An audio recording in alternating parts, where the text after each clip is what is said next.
Because because I've got the option. I already paid for this for a couple of years already, and or for the year, um, and never went live from Zoom to YouTube on this. And let's see what happens right now.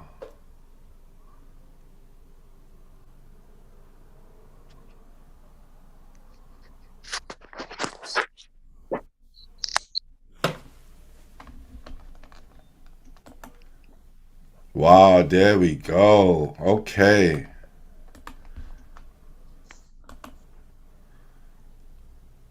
Hold on.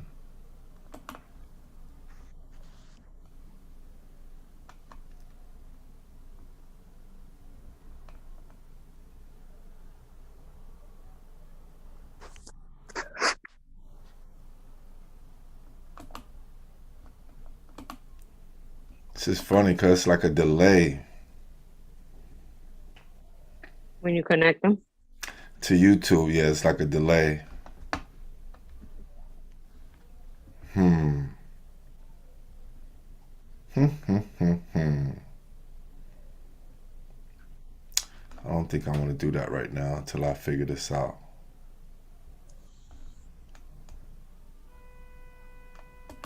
Yeah, that's all.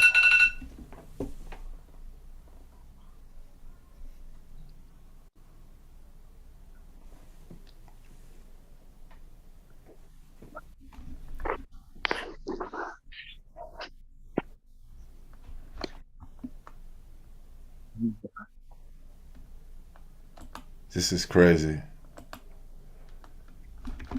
Okay, I'm gonna go back out of here real quick.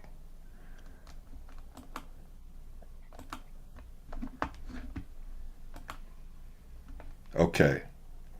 Yeah, I need to be live because see myself moving. There's a little delay when you go from YouTube Zoom to YouTube. Zoom. Yeah, and I think that would have been throwing me way off. Mm-hmm. I don't think the people will see it as a delay, but we will see it like that. All right, so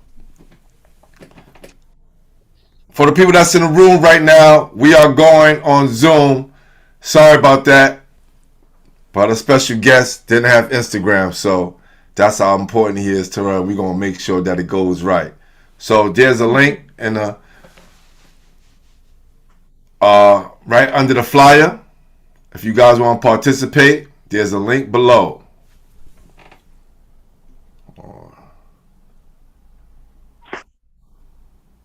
And we're going to start in a few minutes.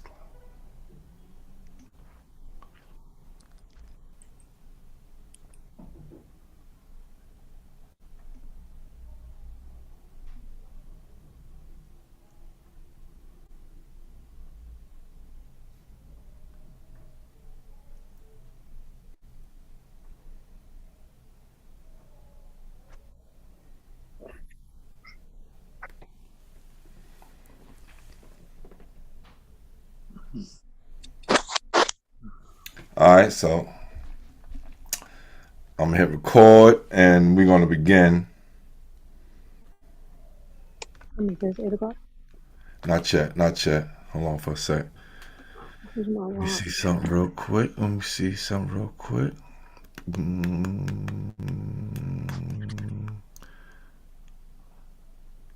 All right, let me go to the bathroom.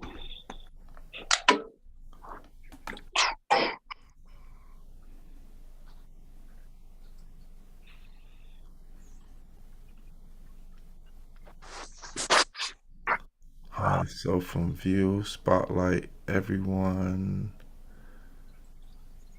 pen.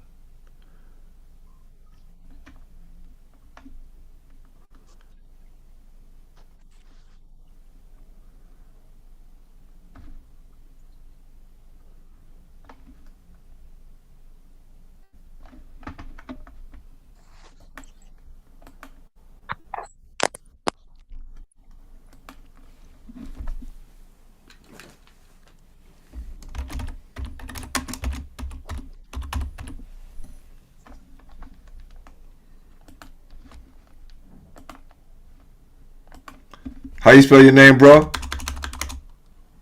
D-O-N. Hold on for a sec. Oh, Donald, right? Don Emerson. Yeah, Donald Emerson. Emmerson. E-M-E. M-E-E. E-M-E-R-S-O-N. Got you. 1 M. Got you.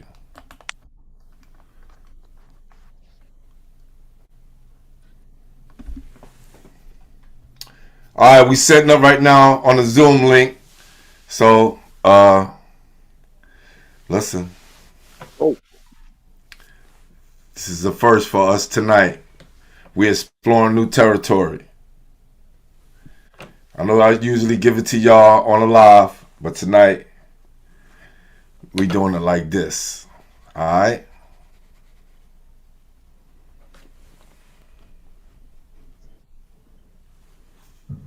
Whew.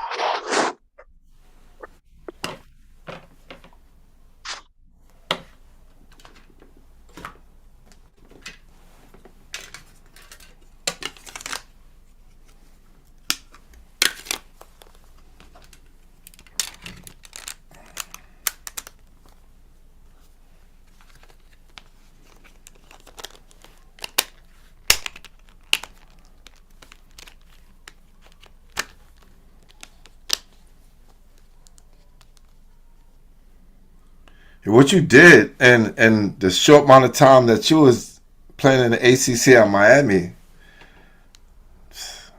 that's crazy. It's just like, what? Just imagine if you was there for 4 years. Oh my God. Right. What you did in 2 years, people are like happy to do that in 4 years. Like, just on the real, like, I'm looking at the stats, I'm going, damn. That's what people were saying. I mean, it was a shock then, but I really was just playing. I wasn't even really trying to keep no stats or worried about all that. I just wanted to play and win. We lost too much for me to think about, what I was doing or how much I had or whatever the case, whatever numbers it was. Yeah. I had Malcolm Grant on here. He's saying some of the same things. It's crazy. Yeah, Malcolm, that's my guy. Mm-hmm. Yeah, he had a really, really dope interview. Just more of a conversation, just sitting back, kicking it. I do have my questions, but it's more like basketball talk and real authentic than most. When you play the game and you've been in those big moments, you understand those type of situations. And I just like to get it from the beginning and then build up from there. Because a lot of times we don't get to reflect or tell our story from the beginning. We only talk about our best games and what we did that day. And a lot of people don't usually get the full story of the person. And listen, I just been doing this 2 years now.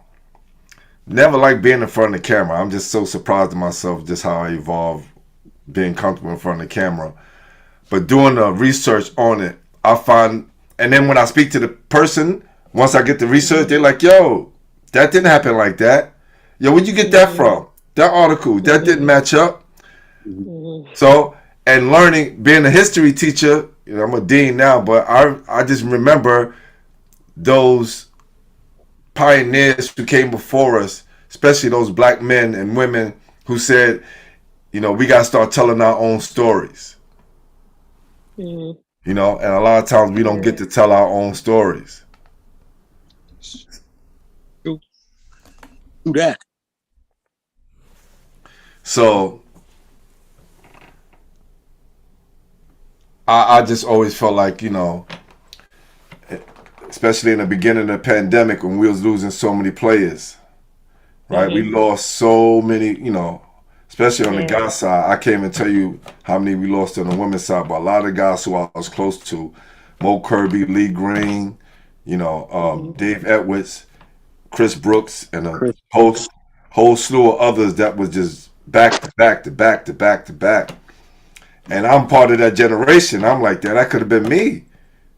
Facts. You know what I'm saying? And Yeah, the pandemic, like middle of the pandemic, it was a scary time, and then it was this unknown, really. So, and it was no knowledge on it. So it was hard. It was definitely hard to deal with. I definitely seen a lot of people going down from it. I mean, at least that's what the doctors were saying, you know. right, right. And then once we got to educate ourselves on it, it's like with anything, Hmm. you get to Right. understand a little bit more. But at that time, I just felt like, damn, my guys never really got a chance to tell their story. Tell a story. You know what I'm saying? Hmm. Yeah. So that's how this started during the Yeah. Yeah, and my best friends, I'll give a salute to two of my best friends who was pushing me years before the pandemic even started, and I kept pushing them away like, I'm not doing no basketball show, you know. And me, I kind of, I was creeping back into it. I started coaching my high school team. First year I started, helping, being an assistant coach. We won our city championship in our league. And then it started to, go from there. And I would go back to the high school games and go back to my old high school at Lincoln and, recapture those moments. I'll be catching them on film. And my guys was like, yo, why don't you do a basketball show? And I'm like, nah. Mm-hmm. So another friend, this is like 2 weeks before the pandemic, my guy, he worked for NBC Sports. He was like, yo, G, my son follows you. And he be watching all the highlights, the little clips. And this before I had Basketball Head. I just had my regular name, IG. But I just would post like little things, not a lot like I do now. And I said, yo, have you been talking to Stem and Hawk? He was like, no, I haven't talked to them in years. I was like, damn, they say 3 is a charm, right? Mm-hmm. You get the 2 warnings, then the other one is like, if you don't pay attention to that, you're not paying attention to your calling.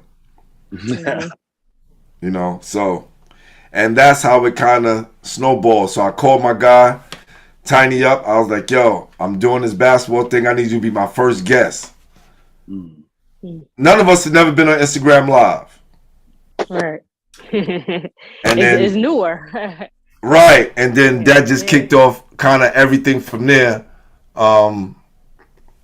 And look, when I look at my life and how it evolved into kind of servicing people, working in schools and servicing the young, mentoring, sort of the same thing that you're doing, Renee, right now, right? I'm just doing it in the schools. I don't know, I know the levels that you're doing it at with your sports foundation that you have, right? T3 Sports, right? So, and it just became a thing of service, right? I saw that no one was capturing the New York City basketball stories. You had my guy from All Things Hoops, my guy Cal, had my guy Ron Sufran from A Game that was doing it in the beginning. And, of course, Dave's joint, where they kind of go all over the country and talk to people from all over the country, but nobody was focusing on New York. So I said, you know what? I got my own lane. And not only that, I played New York City. I'm from New York, so it makes all the sense in the world to do what I'm doing right now. So nice, good job. Yeah. Thank you. So right now, I think we on. Hold on, because I want to get this right. We are on show number. I think this would be 226. Oh, wow. 226 shows. That is my 126th show up there. That's Rich Brunson, who starred at Hillcrest High School and Rutgers University. So that's how this thing kind of snowballed into all of these shows, because during the pandemic we wasn't going nowhere, so I was doing like 3 shows a night. I mean 3 shows a week, right? Sunday, Monday, and Wednesday we were just kicking them off back to back to back to back, and everybody was just coming through. And then once the pandemic slowed down, I didn't. I was already in my groove, and people were so used to, people hit me up. It's like, yo, when I'm getting on the show, blah blah blah. You get all these email, DMs or whatever, and then I was just reaching out to the older guys, and I kind of want to come, and spread it around. I get some of the older guys who played ball in the '70s and some in the '80s, '90s, and I get people that played in the 2000s. I don't really do high school too much. I had a few high school ballers, but I don't really do them too much because they don't really have a story to tell yet. Mm-hmm. And I think putting them in, with groups of somebody like yourself and your dad who put in the work and paved the way for a lot of them of what they're doing right now, especially you, Renee, with the girls basketball, because girls basketball is, I think, bigger than the boys basketball right now. Girls are going to better schools. Give you an example. Paris Clark, who's Miss Basketball of New York State, she's in Arizona. She's going to Arizona next year. Mm-hmm. Mr. Basketball, I think his name is Toby Owaba, something like that. He's from Cardinal Hayes. I think he's going to prep school. Paris. And I think he's going to prep school. And you see the difference? Yeah, right. She's going to play big time ball in the Pac-10, and he's still looking for a school. Yeah. Mhm. It was reversed a while ago. Yes. Mm-hmm. Yes. So salute, and that comes from the work that you guys have put in that led up to this point right here. Mm-hmm. All right, so I want to kick this off. By doing. See, I have to do my intro. See, because this is your intro right here.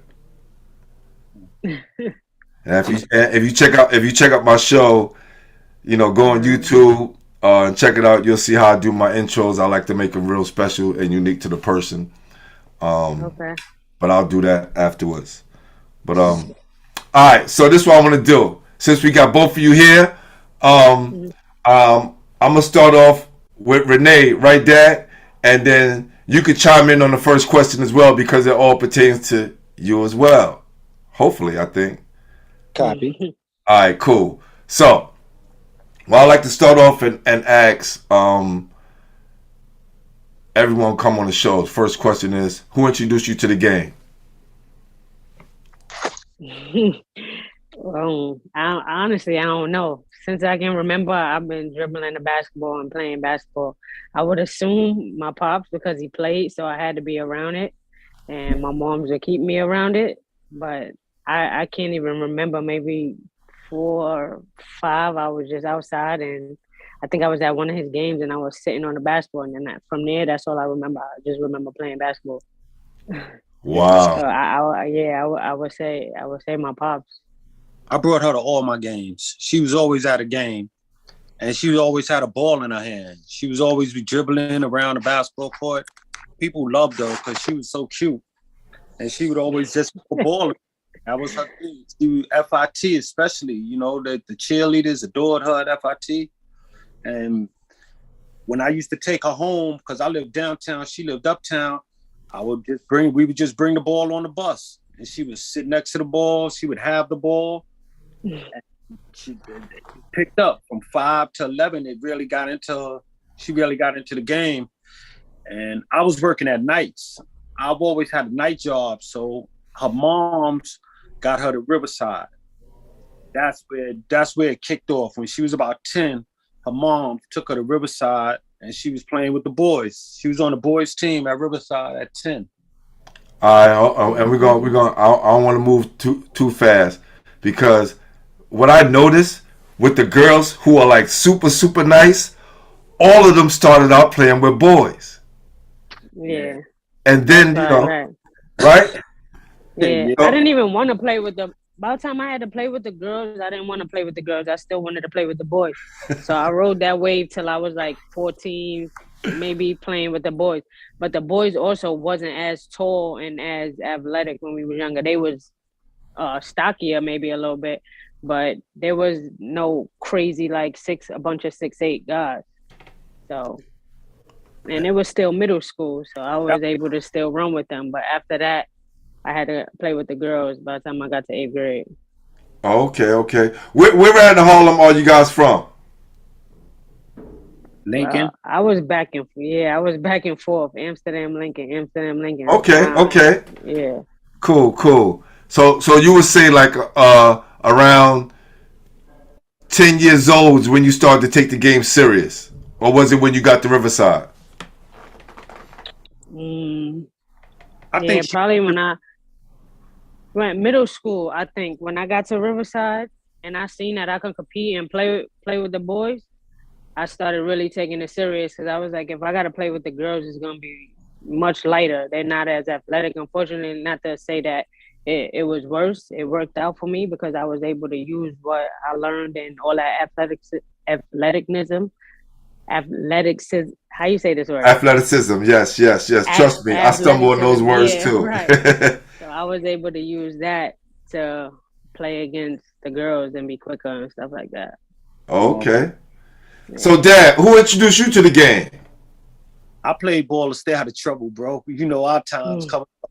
I went to the park, man. I was just. We was outside with a purpose, though. You know what I'm saying? Yeah, man. And I was like, I seen trouble, and I was like, I just wanted to play ball 5 hours a day, man. And I just got into tournaments, and older guys from my block, they started putting teams together, and I was traveling the city. That was when I first got introduced to AAU. So I would say I started playing like 11, 12, about 11, about the time Renee started, because I seen where trouble was, man. It was trouble outside. So I kept my butt in the park, on the court. And I got really good. And we grew up in the crack era, fam. We grew up in the crack era. It was crazy, you know, and in the era where the gangsters kind of looked out for us.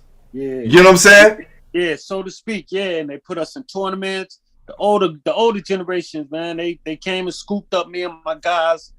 And our first year, we was getting beat on. We was getting beat, and we had like a 0-12 record tournament, ugly. But by the time we all turned 13, 14, we took everything. RYA, Rucker, Citywide. We took everything. Wow. Dude, I was putting in work. Wow. The work. And that was my thing. I wanted to stay out of trouble, man. Basketball was so much fun. There was so much back talking. Energy. It used to be the competitiveness about it. You know what I'm saying? Losing wasn't part of the good times. You lose, you know, it ain't good. It ain't fun. So I was on that court with a purpose, man. And then once I got to high school, I was playing with Kenny Hutch, Eric Singleton, Walter Berry, you know what I'm saying? Big Boo. Woo! Yo, he naming some names right now. You know, and look, again, I hate to keep plugging this. Go to my YouTube page. I got the first Kenny Hutchinson interview in like 40 years. Oh, lit. Yeah, he went down south on him. Yeah, and he'll tell you the real story, right? We heard a lot of crazy things about our guy, and he'll tell you the real story why he left New York City and what he's been up to. Yeah, man. He left me, and when he left me, he went to Arkansas. That was me in high school. And then, like, I was on my own tier then. I was with Tip. I was with Lil Mike Boogie, you know, the Thornton brothers, and Eric Singleton, Big Boo, Meat. You know, all that team from Franklin came to King. Yep.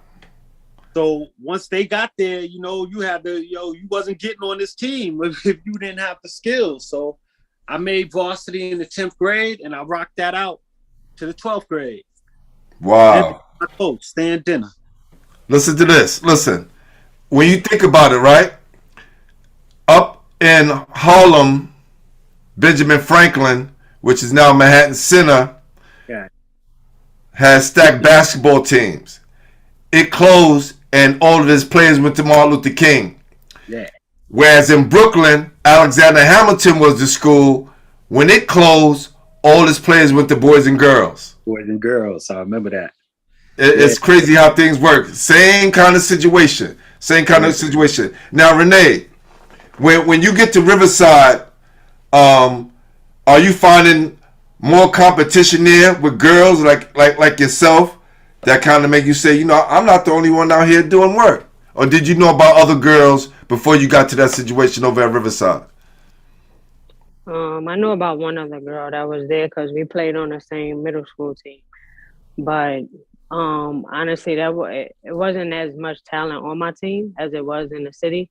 Like Riverside was still growing the girls program when I went there, so it wasn't as much talent when we went out and played girls, like the Guzmans, the Avery, the Shannons, the Bellingers, and the Pips, and all of them.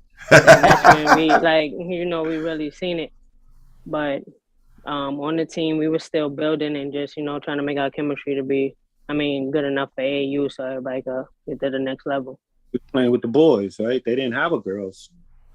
They didn't have a girl. Yeah, when I turned 15, they made a team because it was only two of us. It was two girls playing with the boys, so they let's just make a women's team, and then hold on. So and then that's when I played.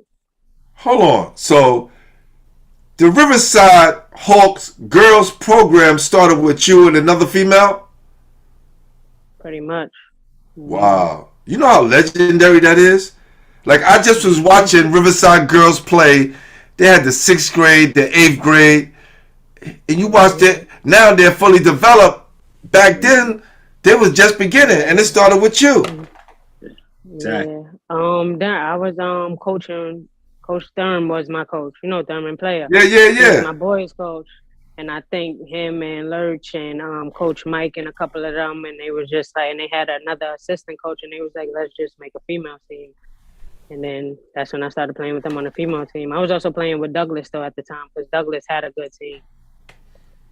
Wow. This is amazing right here. Listen, as much as I think I'm used to this, when I hear something like this, it always amazes me. Because if you go back, have you been back to Riverside and seen the girls program? Yeah, I've seen them work out, and my little cousin was gonna go play with them as well. So I seen it a little bit, probably not as much as I should. I haven't seen any games, but yeah, I seen them. Right. So my guy, he's on the board of trustees at Riverside. Yeah, and definitely want to make sure that's known because the girls need to know their history. They need to know who the program started with and how blessed they are to be in a position now to have a program to play on, because without you they'll just still be doing boys. Who knows how much they would have evolved back then. Yeah.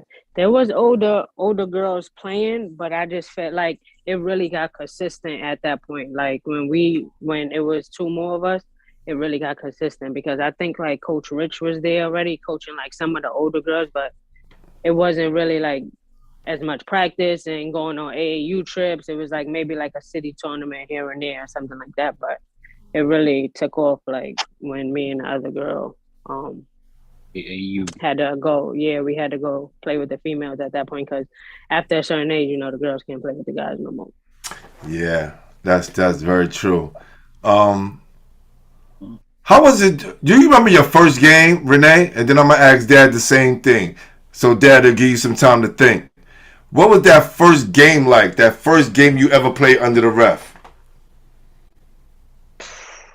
I don't think I remember that game.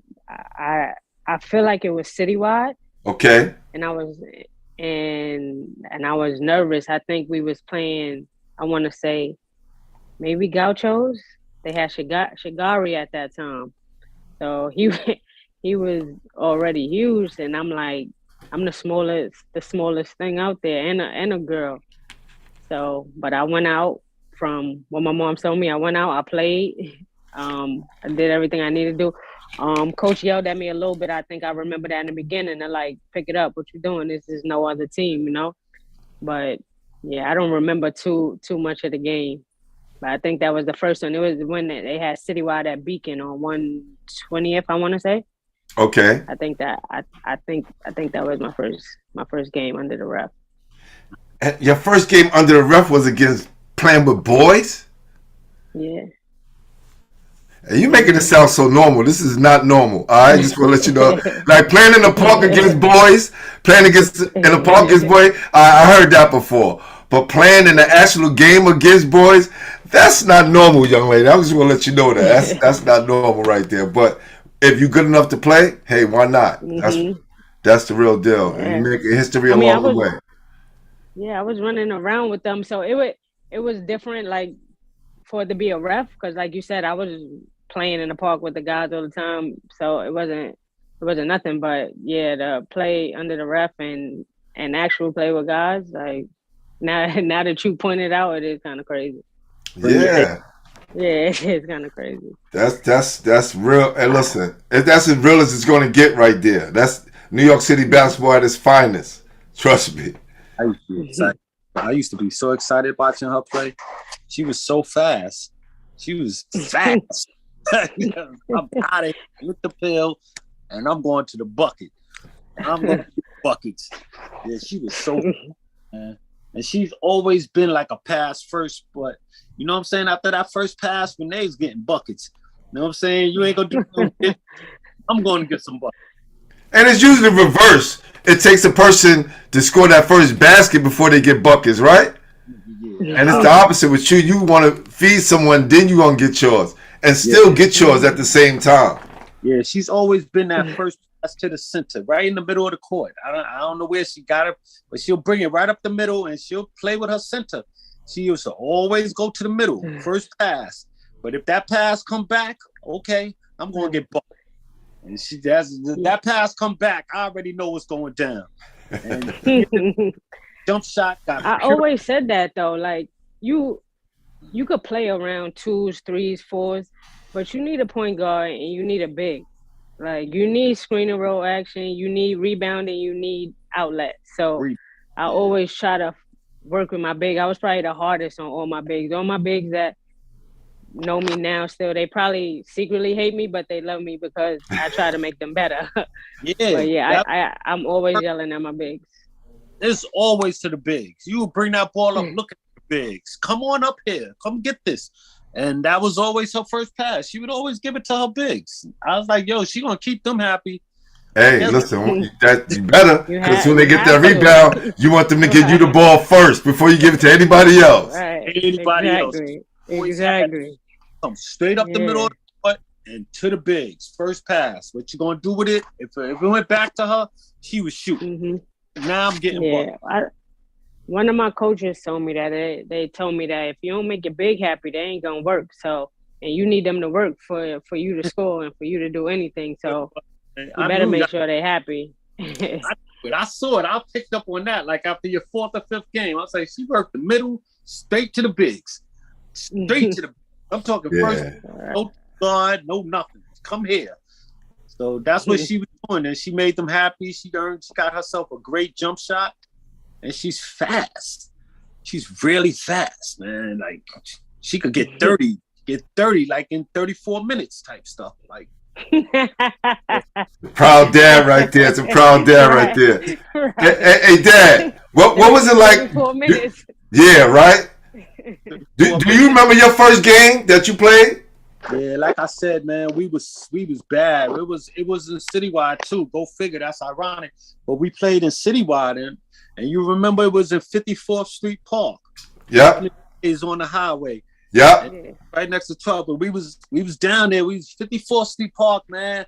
And all I remember is the walk home was so quiet, man. I mean, I think we lost by 30 or 20, and the walk home was it was so quiet. It was like, I guess we knew it was gonna be a bad tournament because I don't know if that team was the best team, but they beat us bad, man. I think we lost by like 25 or 30. First time I ever played with a ref. Yeah, I was excited. I remember starting. I was putting in some work, but it wasn't enough. We went 0-11 in Citywide. Yeah, wow. Man, my first time of refs, man, we was bad. But the next year, we took it, and we've been taking it ever since. I've been making sure of that. Yeah, those losses sting, especially when you're young. You know, those ones you don't forget. Yeah. You know, I'm just getting into a habit. Like once I maybe hit 30 to start talking after I lost. I'm not talking to you after I lost. But now, like I feel like I'm getting a little better. But it's very quiet. When I was younger, quiet.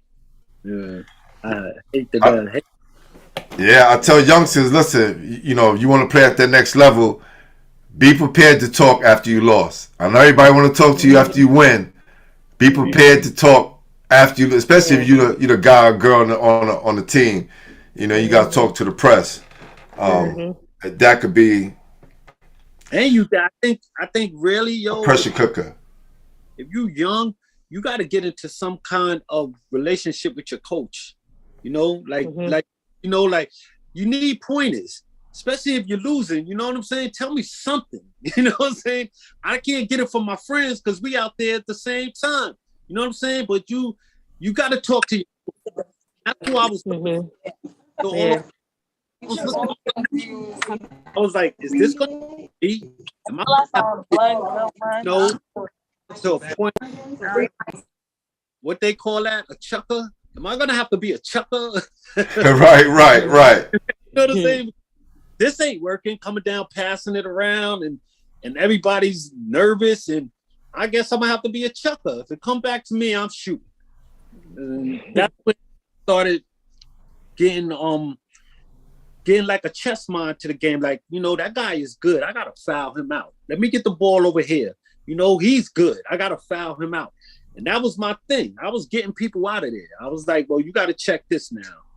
And you're going to hit, you're going to foul me, and I got to get you out of here. And it got to wins. You know, you get the best play. What was your go-to move? What was your go-to move? You knew it was working. Like, that's my go-to. I would get the guy on either side of me, as long as he ain't in front of me.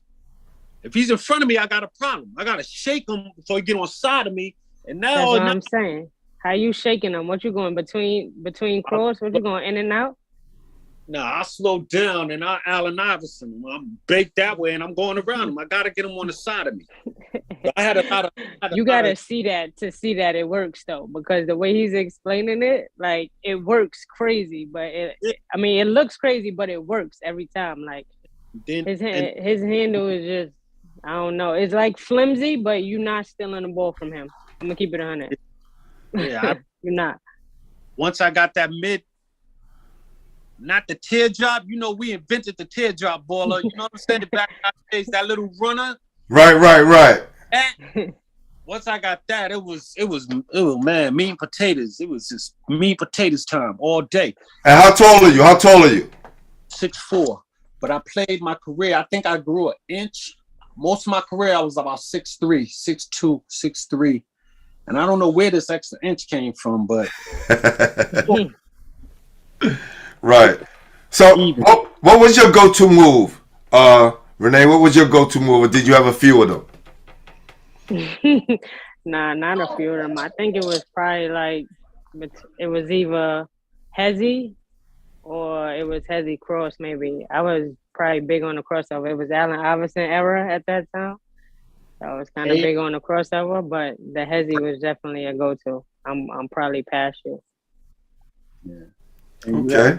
All right. He always had a better J than me. I couldn't go to the J much. I go to the J out open, but I'm getting. She said facts. He always had a better jump shot than me, but I will hit it. You know what I'm saying? I'm a pressure. I'm gonna hit the J, but I like to foul people out. I got to get you on me and foul me, and I'm gonna make you look bad. I'm dunking on you. You know, I'm gonna make you look bad. You know, they made us look bad that first year, so I've never took away from making the other team look bad.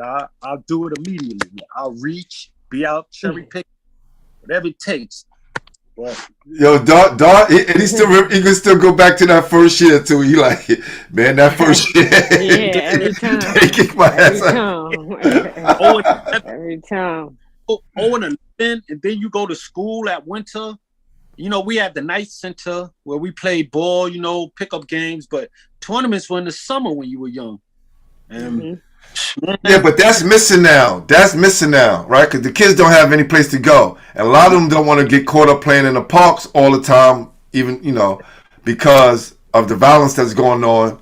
But we had the fortune enough Centers, to be in the night centers, right, after school until later on in the evening, and then worked on our game for the summertime. And then playing the winter leagues, it's kind of all year round, really. But now it's not like that.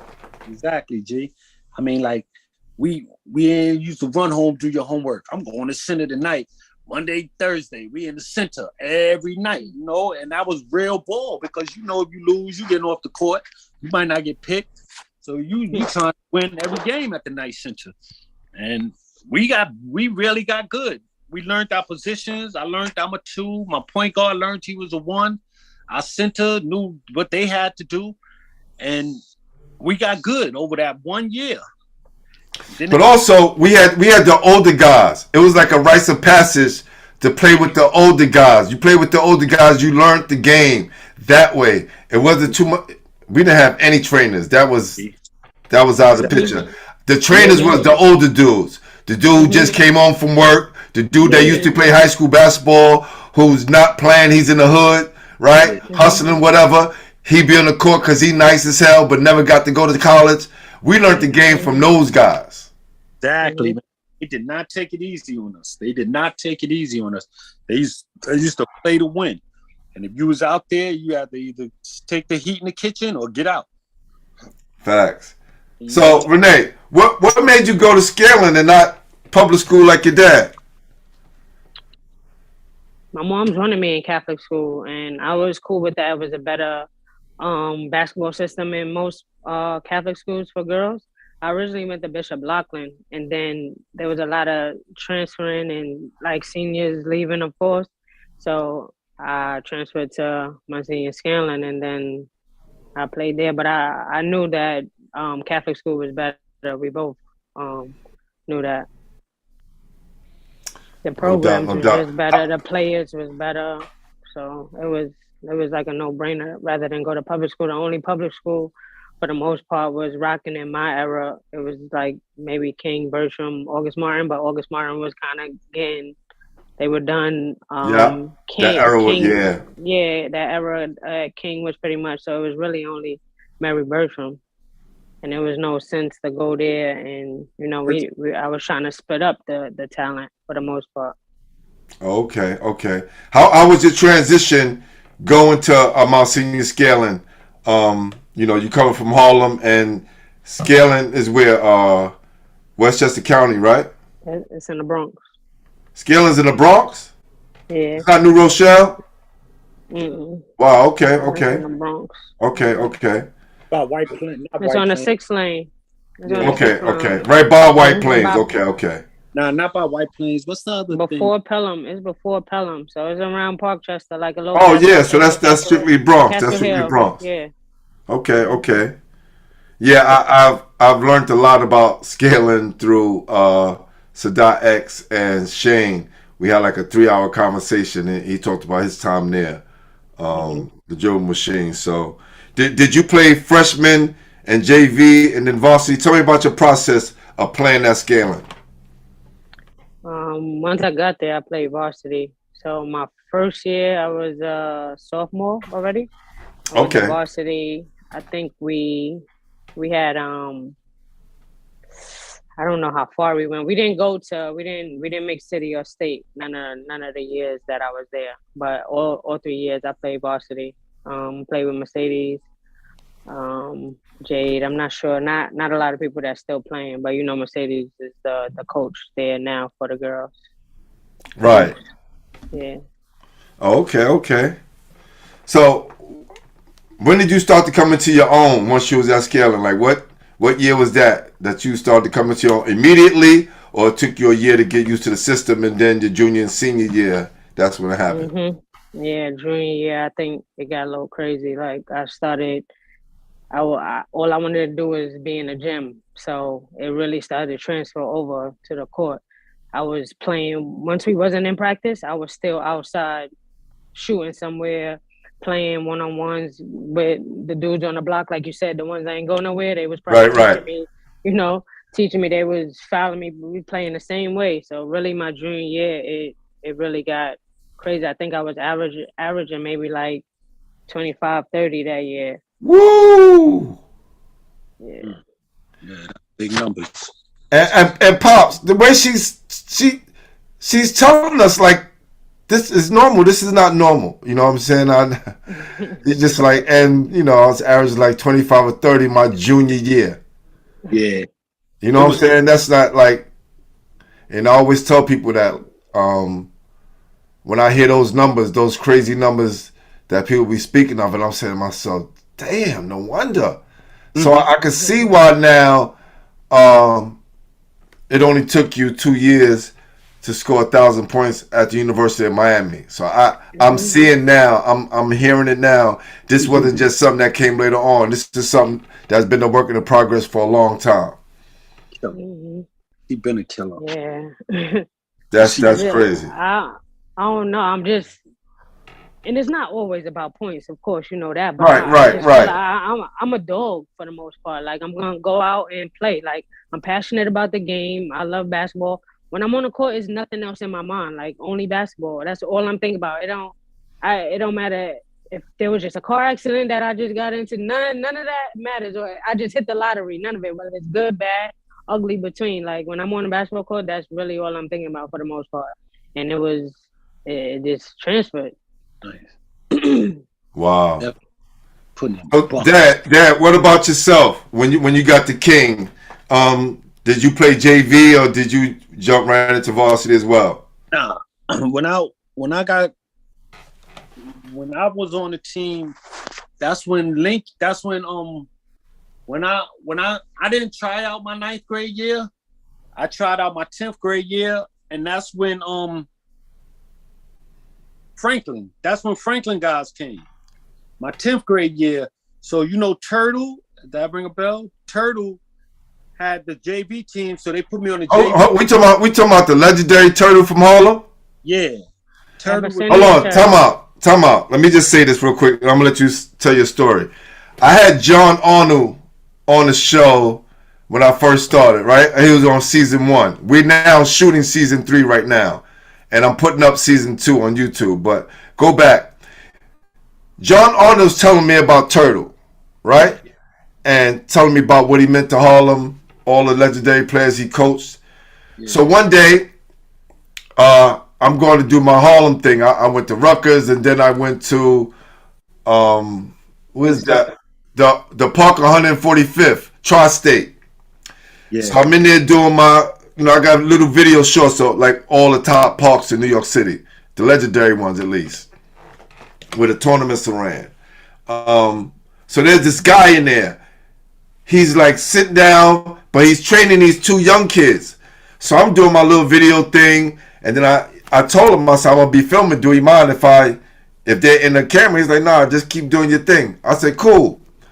So I introduced myself. So how you doing? My name, Glenn Harding. I'm from Brooklyn. I got a show called Basketball Heads. And he said, I'm Coach Turtle.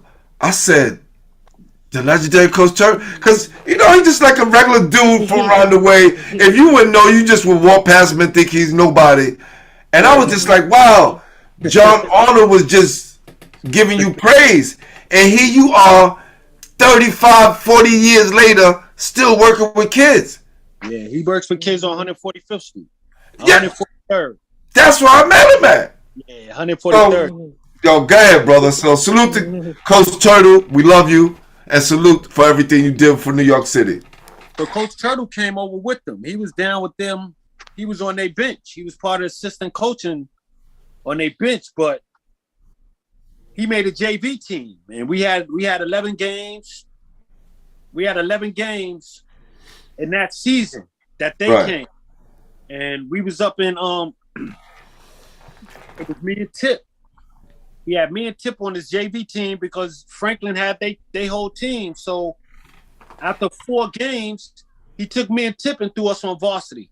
So I was on varsity in the 10th grade with dinner. Yeah. Wow. Then Evander Ford was on the bench.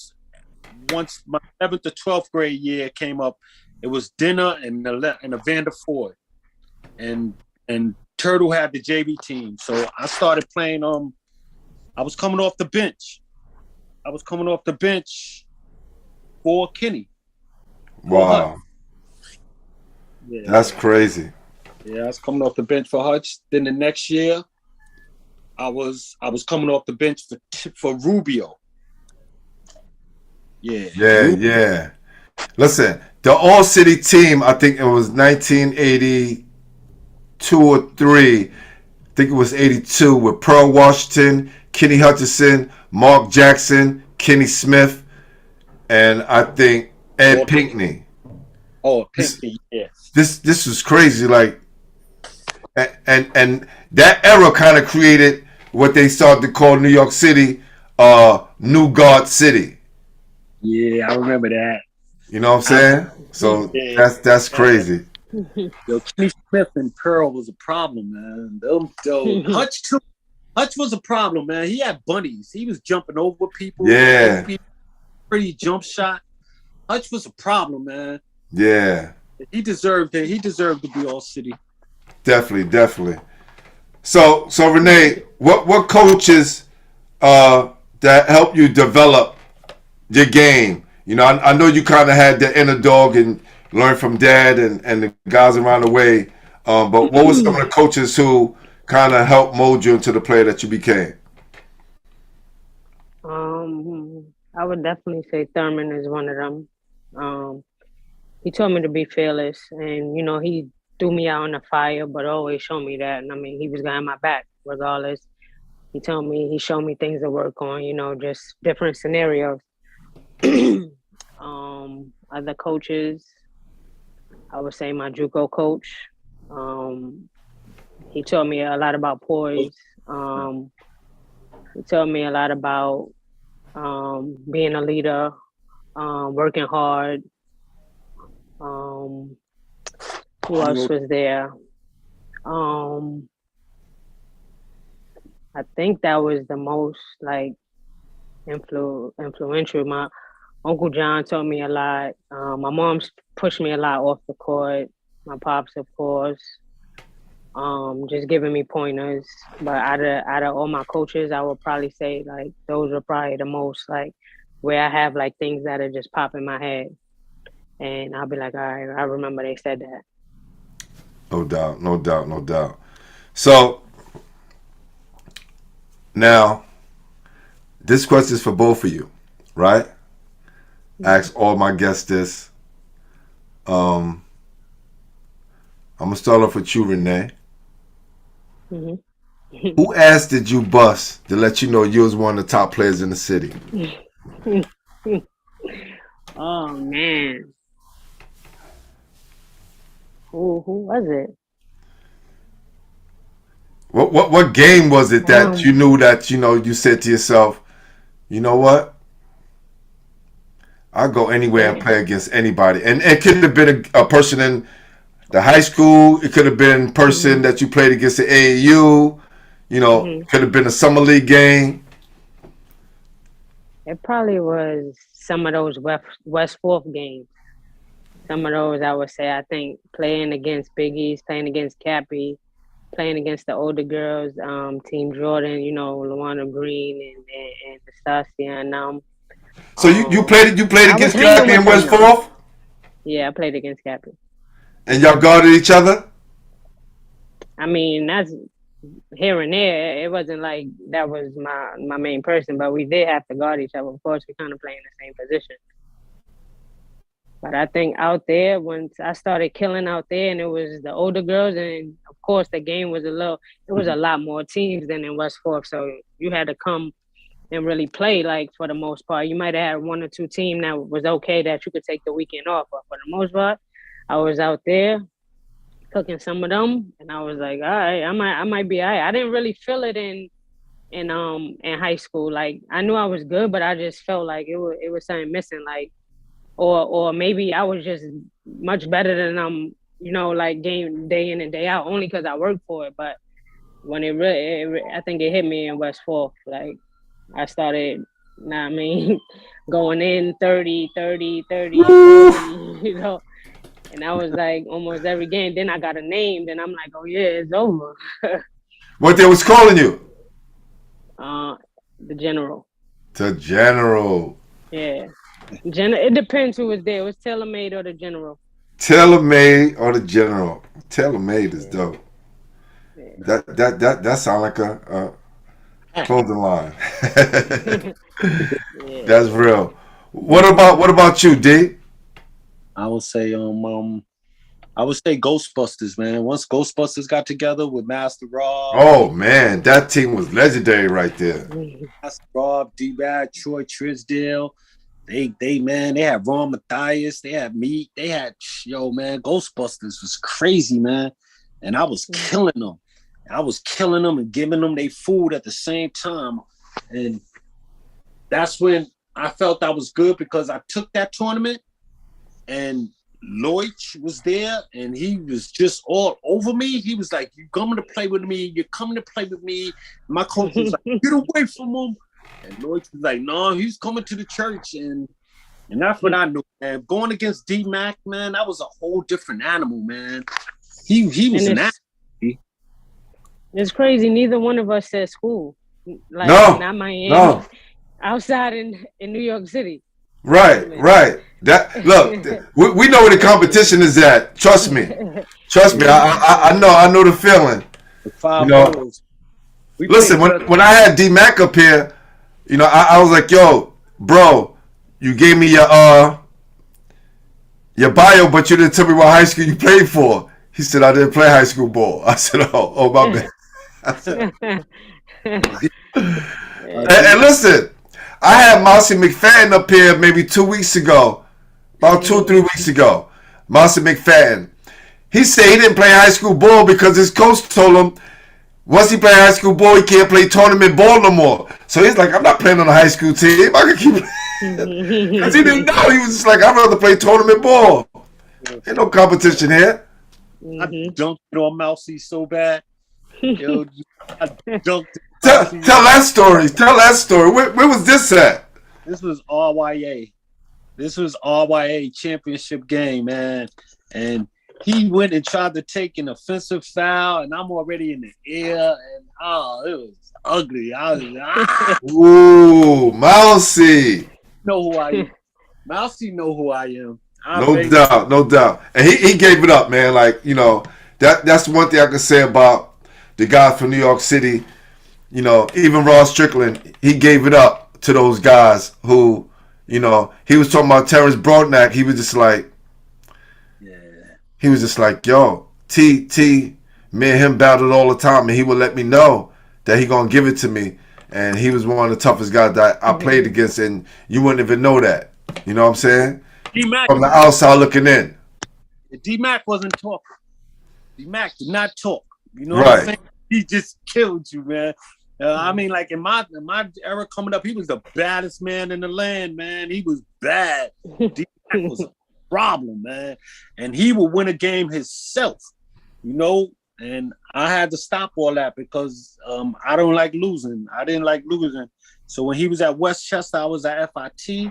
I gave him a couple L's. And then when he was with Ghostbusters, I gave him a couple L's. Wow. He's one of 3 players who played in the Australian League that's from New York City that got MVP. Him, Homicide, and Gary Irvin. Gary Irvin. Damn. Yeah, definitely number one. So, Renee. Man. What the hell is the Slam Jam Yogi Award? For real, like I said, I'm not even sure what that award was. I know it was something like an MVP kind of thing. But it's the best point guard. It's the award for the best point guard. Oh. In the Slam in the Slam magazine Slam Jam tournament. I didn't even know those awards at that time. They were coming. Like I said, we was losing. I wasn't really even into what was going on. Like even there was an article from Slam Jam. I think that's what you're talking about. Yes. Jam, yeah. And I mean, I did it. I did the interview and everything like that. But I wasn't stuck on a lot of that stuff. I wanted to win. I wanted to get better. And at the time, like we wasn't winning, so I wasn't really pressed about it. I So had that came in college. That came in college or came during Riverside. I think that was Riverside. Yeah, that was Yogi was Riverside. Riverside. Yes, Yeah, that that was was Riverside. Riverside. Mm-hmm. Yep. Yep. Slam Jam was the tournament that used to be in Rucker. I mean, not in Rucker, in Riverbank. Yes. Yes. Yeah, Yes. the female tournament that was on the weekends. Clyde Frazier, rest in peace. Yes. That used to be fun. Yeah. Wow. And now they got the Rose Classic, right? Salute to my guy Antoine Merchant. Salute for what you're doing for girls basketball. Yeah. Yeah. It was a competitive. It was probably the best league for girls basketball at that time, for high school at least.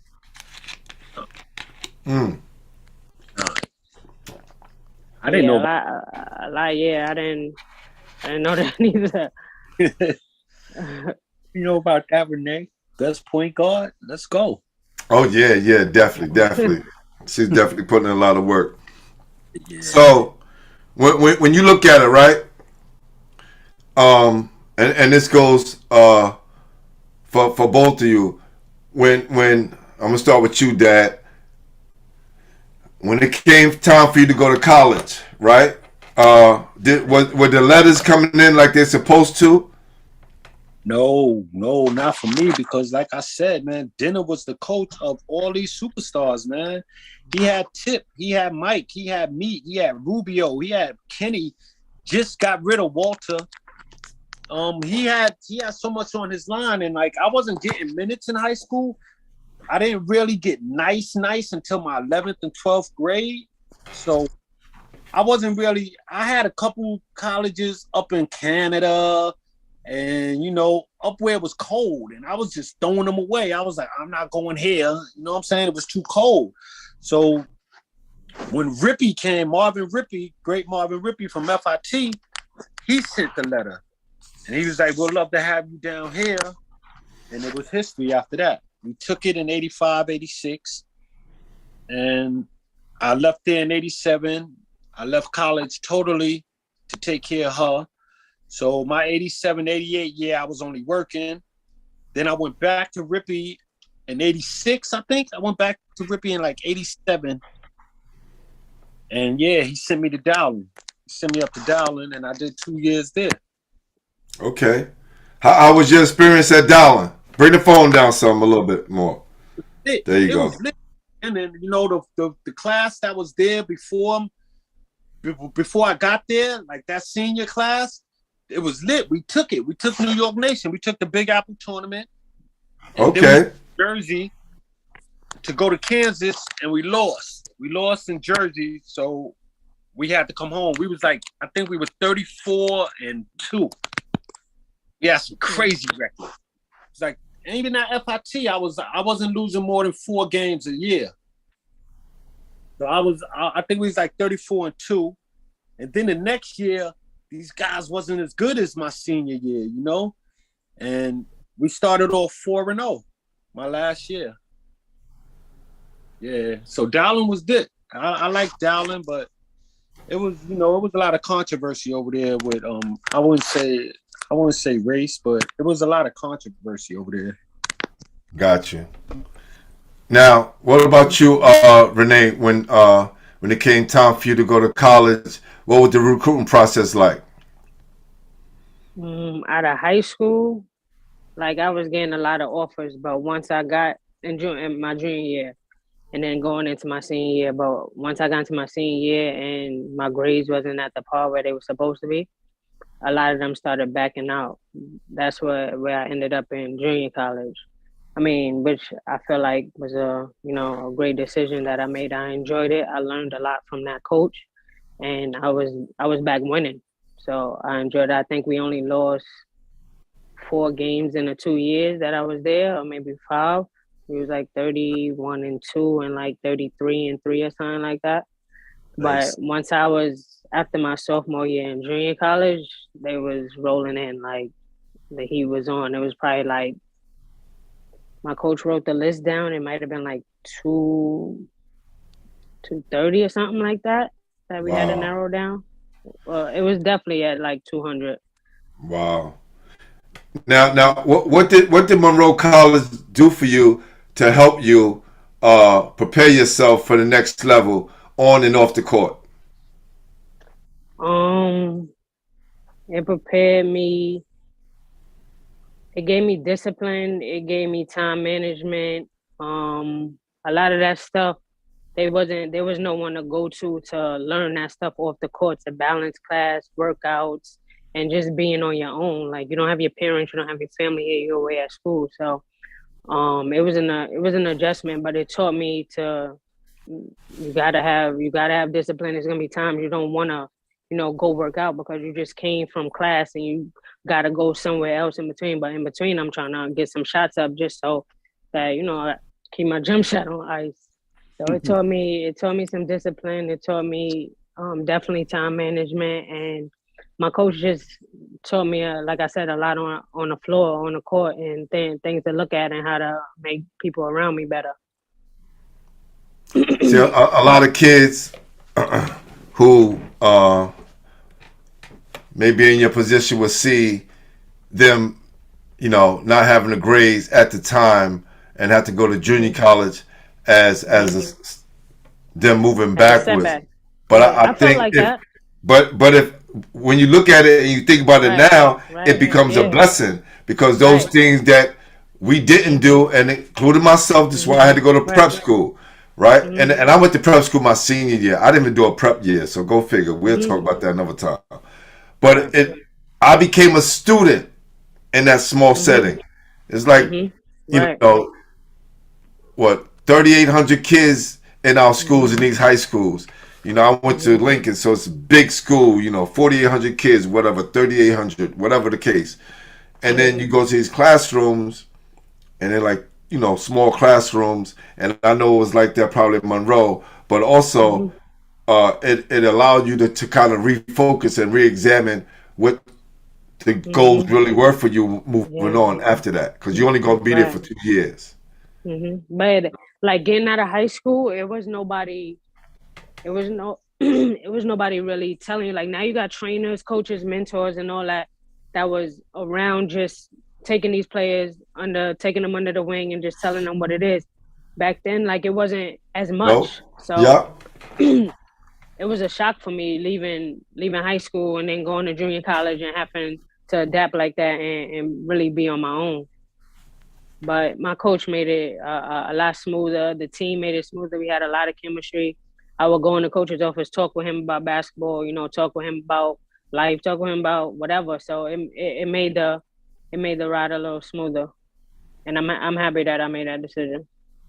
yeah, and winning 2 championships doesn't hurt. You know Yeah, what I mean? right, right, Doesn't hurt. right, right. Becoming Division II, Yeah. All American in junior college, right? That doesn't Right. hurt. All of those things, Right. those things doesn't hurt. Yeah, I got a few MVPs there. I can say Oh yeah, one. listen. I Yeah, could even we put was them my winning. awards that you won. Going down, and I looked on your bio from Miami, just the high school part, and I was just like, what didn't she do? Mhm. And I didn't even get to the I to didn't the win a to. high school championship. I didn't Oh win a yeah, high school well championship. yeah, yeah. I True, true, didn't. We true. went to matter of fact, my freshman year in Loughlin, we went to City. We ended up playing Scanlan, which is crazy. And Wow, then yeah, but we didn't. Yeah, I didn't get no state. I didn't get no city in high school at all. wow. That's I didn't get crazy. another championship until junior college.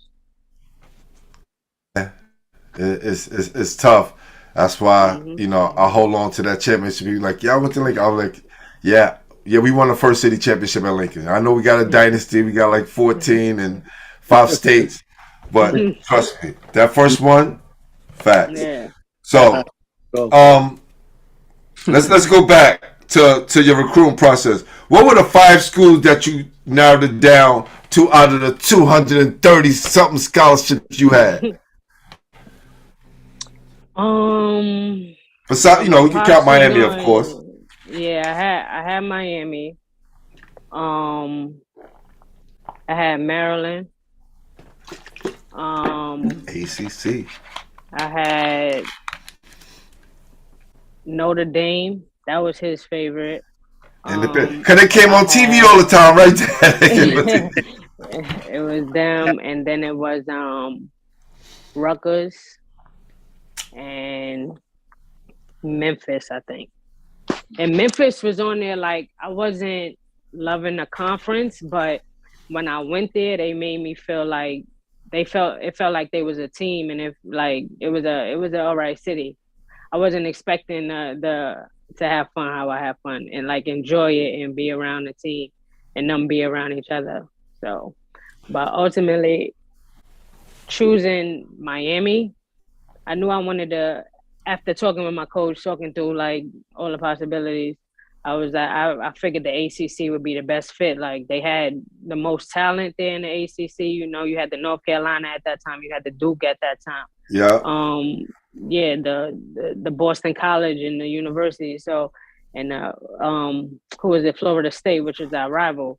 So I knew that I would be playing against competition, and if I could hold my own playing against this competition, then I figure, you know, hopefully I would be able to go to the next level. And then at that time, I chose Miami because ACC, the coach there seemed like, you know, it was a run and gun team. So I knew that was my style of play. And I figured that Tamara James was going to the WNBA, and I get to play with a possible WNBA prospect, learn some things or whatever, maybe get some wins. And that's what ultimately made me choose Miami. It was between, and now it got narrowed down between Maryland and Miami. Wow. And listen, you know, Division II National Player of the Year, you led the nation in assists and steals, and then you go and lead the ACC in scoring. And I want to say this first, right? You know, you pick Miami, and I'm gonna get into the transitions.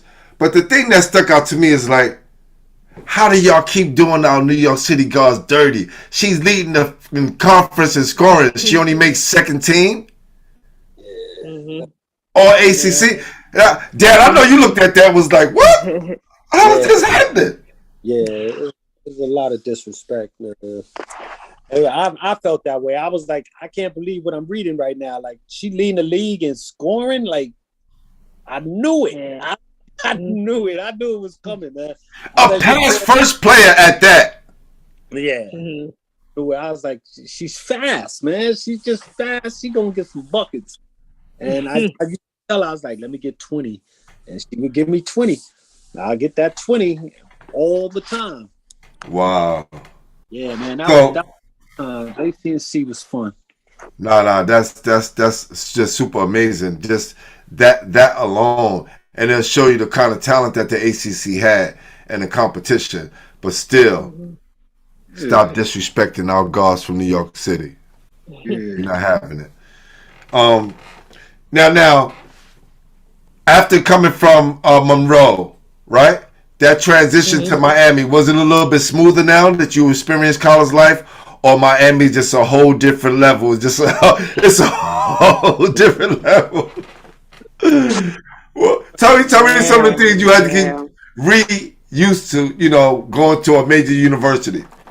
It was so hot down there. It was so hot. Like, I wanted the heat because I didn't want to deal with the 4 seasons, and I wanted to be able to work out any time of the day. Right. It was so hot, and then we had to work out in it. And that was like, you already know what time the day starts. The day starts at 5:45 in the morning. Yep. You're not getting in bed till 10 o'clock. So I really had to, and then do it all over again. I really had to adjust to that, make sure I ate, make sure, you know, I got the work done I needed to get done.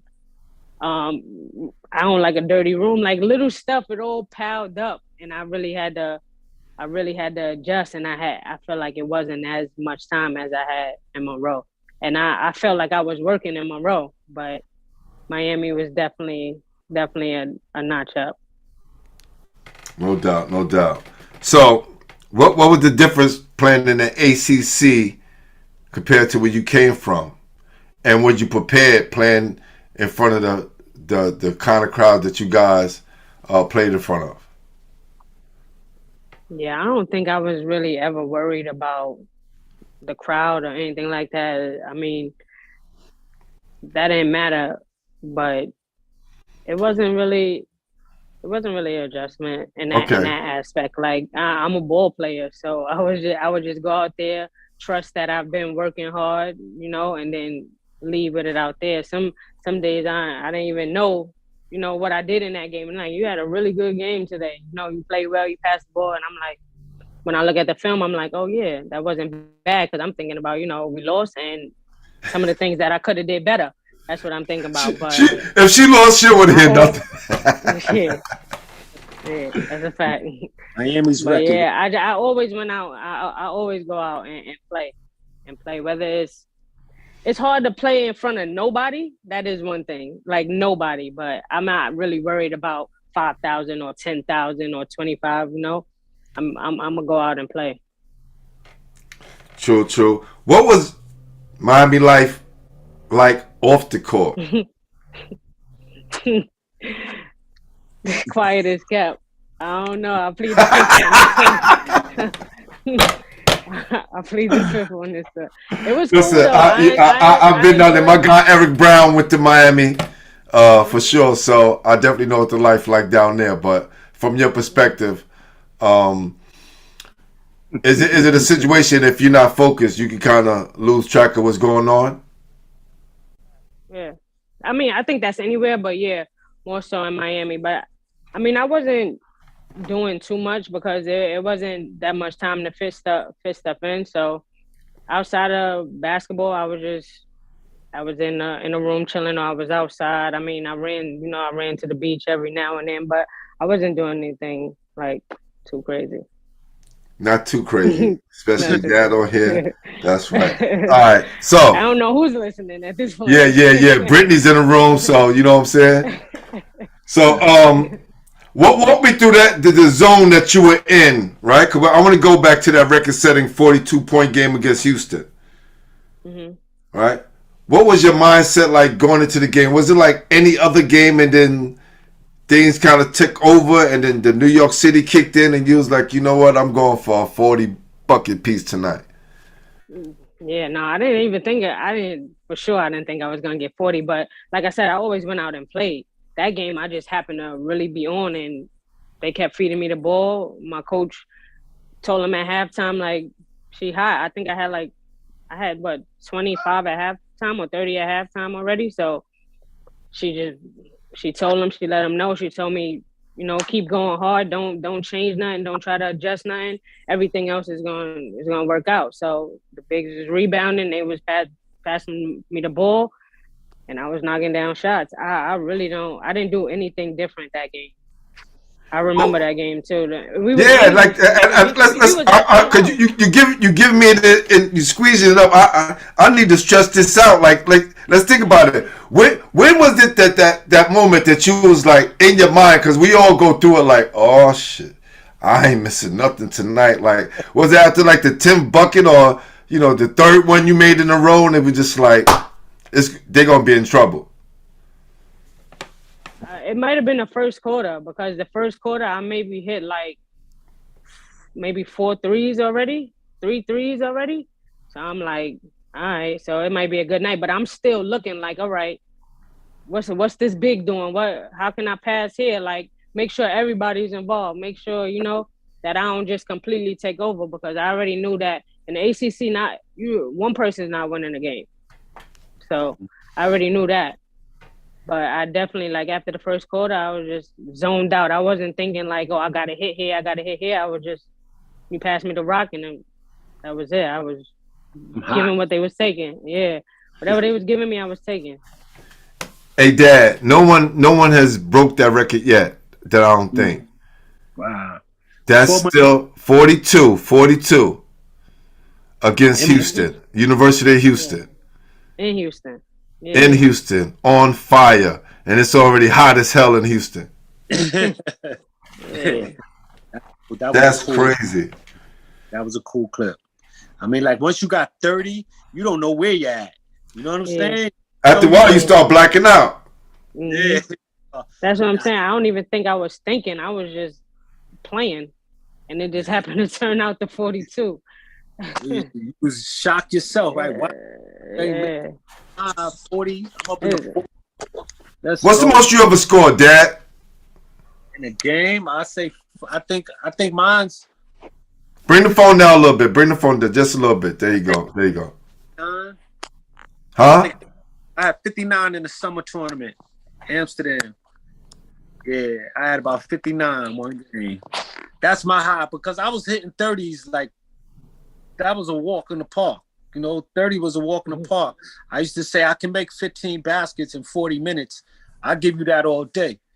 But like once I was hitting 45 and 50s, those were special days, man.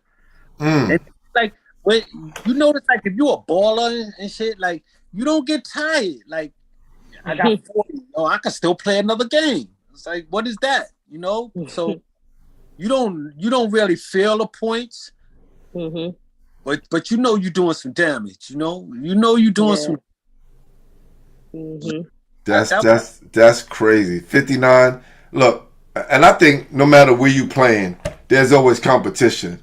Anything, above 30, you get 30 piece. That's good. Anything above that is just like, yeah, whoever's guarding you is in trouble.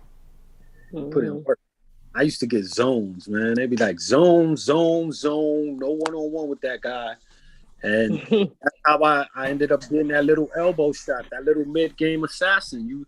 If you can't make this, you shouldn't be out on court. Those 13-footers, 14-footers, you can't make that, you shouldn't be on the court. That's a lost art right now. I was just at IS-8 yesterday, and I was just telling my guy, either everyone is going to the hole or they shooting a three. There's nothing in between. Yeah. Now, when I go to the girl games, they're showing me everything. And I'm saying to myself, these guys should be watching these girls play. Yeah. True that. You know what I mean? So that's just crazy to me. It's just, you look at the total difference between the style of game and the girls play with so much more fundamentals than the guys nowadays. Guys don't triple threat anymore. Everybody's standing up. Yeah, it's more technique for sure. Boxing one. They're more athletic, but girls have more technique. Yeah, but yeah, I feel like they're smarter. Like the guys base it on a lot of athletic. This word again. Yeah, athleticism. Yeah, that. Yeah, no, that's real. That's real. I even say in the NBA, right? Mm-hmm. I think I watched 2 quarters of 2 games. One half of the Brooklyn Nets game in the playoffs, and one half of another game. So that combined is like one game in like 5 years. Because I don't understand these guys getting paid all this money. How could they have zones in the NBA? You don't agree with the zone? Not in the NBA. Not when you're playing professionally and you're getting paid all that money. I don't know. I think I agree with it because I feel like you got to work that much harder offensively. Like, one-on-one for the most part, you're just going to get exposed. If you can't guard them, you can't guard them, and that's that.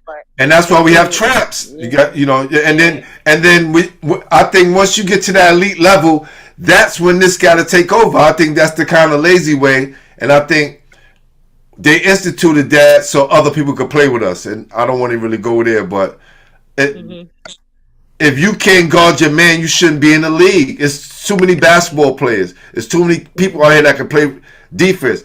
Let's take Jose Alvarado from New York City. Salute, another New York City guy. Right? Do you see what he's doing out there? On the defensive side? He's embarrassing those guys making all this money. He's literally embarrassing them. Hiding behind the rim, coming behind them, stealing the ball. He come from New York. Like, that's one-on-one basketball. So it's not like you can't just come from out of town and come to New York and just play in a tournament. As nice as you are, you come and play in New York in a tournament, it's not always going to work out for you. There's no zone here. There's islands here. So you either got to be ready, trust your team, and stick to that. But we got that from the NBA, though. That zone, I think the NBA needs it for But we instituted that because we saw that in the NBA. Yeah, man to man. Yeah. Right? And then you take that away, and then like all of our best players are like jump shooters now. Like, no disrespect to them, but it's like, whoa, it's so many other ball players out there. Yeah, the game has changed, man. Everything's a jump shot these days. You know, don't get me ranting. Don't get me ranting. So, Renee, let's go back to you now. Like, walk me through your career and the benefits of you playing overseas compared to the NBA, WNBA. Was that the goal to get to the WNBA, or just play professional ball? The goal was to get to the WNBA. The draft was actually on my birthday, my senior year. Wow. So me and my coach watched it, and then I didn't get drafted. So immediately from there, we just started working. She's like, all right, so we need to find the right agent for you, and then make sure you go overseas. There's still opportunities over there to get paid. So I didn't know much about overseas. So we got an agent. I went overseas, and I was like, this is cool. So when I came home, I was like, I didn't really need the WNBA because it was only the summertime, and I could go over here and make money and then spend time with my family during the summer. So I don't gotta play the entire year and wear and tear, and there's different things, and I had time for myself. So I enjoyed playing overseas. But yeah, the ultimate goal was the WNBA at first. But after I weighed out my options, I was cool with not playing in WNBA, especially for at that time. It's developing now, and it's getting way better. The media, the marketing and everything is way better. I enjoy it, but at that time they wasn't there yet. So I was cool with, not being a part of it. Yeah, I got when I had Kim Hampton up here, she was up here with her daughter, as well, and we talked about her time. And I didn't realize she played 14 years overseas before she came to the WNBA. Yeah. A lot of us thought she was being drafted into that. A lot of those early players came from overseas. Yeah, she was, because Kim was already older. Yeah. The league didn't start till 11, was it? Something like that. So all of those players, Tamika Dixon and all of them older players, had to go play overseas first for all those years. And I was just talking to Tamika Dixon. She came to an event yesterday. I really don't understand how they did it. I couldn't imagine not being able to call whenever you needed to call home, having a flip phone, having a dial-up computer and all that.